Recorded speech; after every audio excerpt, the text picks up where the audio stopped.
राम राम सभी बहनों को। आज हम सुनाने जा रहे हैं बुधवार व्रत करने की विधि।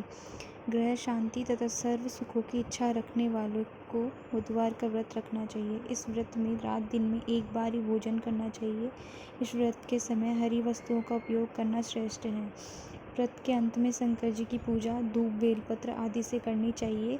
साथ ही बुधवार की कथा सुनकर आरती के बाद प्रसाद लेकर ही उठना चाहिए, बीच में नहीं जाना चाहिए। एक समय एक व्यक्ति अपनी पत्नी को विदा करवाने के लिए ससुराल गया। वहाँ कुछ दिवस रहने के पश्चात सास ससुर से विदा करने के लिए कहा, किंतु सबने कहा कि आज बुधवार का दिन है, आज के दिन गमन नहीं करते। वह व्यक्ति किसी प्रकार न माना और हठधर्मी करके बुधवार के दिन ही पत्नी को विदा कराकर अपने नगर को चल पड़ा। राह में उसकी पत्नी को प्यास लगी तो उसने अपने पति से कहा कि मुझे बहुत ज़ोर से ही प्यास लगी है। तब वह व्यक्ति लोटा लेकर रथ से उतर के जल लेने चला गया। जैसे ही वह व्यक्ति पानी लेकर अपनी पत्नी के निकट आया तो यह देखकर आश्चर्य से चकित रह गया कि ठीक अपनी ही जैसी सूरत तथा वैसी वेशभूषा में एक व्यक्ति उसकी पत्नी के साथ रथ में बैठा हुआ है। उसने क्रोध में कहा कि कौन है जो मेरी पत्नी के निकट बैठा हुआ है। दूसरा व्यक्ति बोला, यह मेरी पत्नी है, मैं अभी ससुराल से विदा कराकर ला रहा हूँ।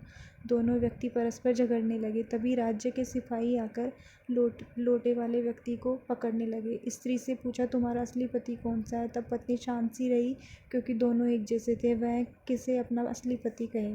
वह व्यक्ति ईश्वर से प्रार्थना करता हुआ बोला, हे परमेश्वर, यह क्या लीला है कि सच्चा झूठा बन रहा है।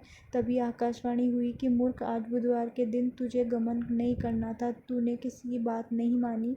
यह सब लीला बुद्धदेव भगवान की है। उस व्यक्ति ने बुद्धदेव से प्रार्थना की और अपनी गलती के लिए क्षमा मांगी।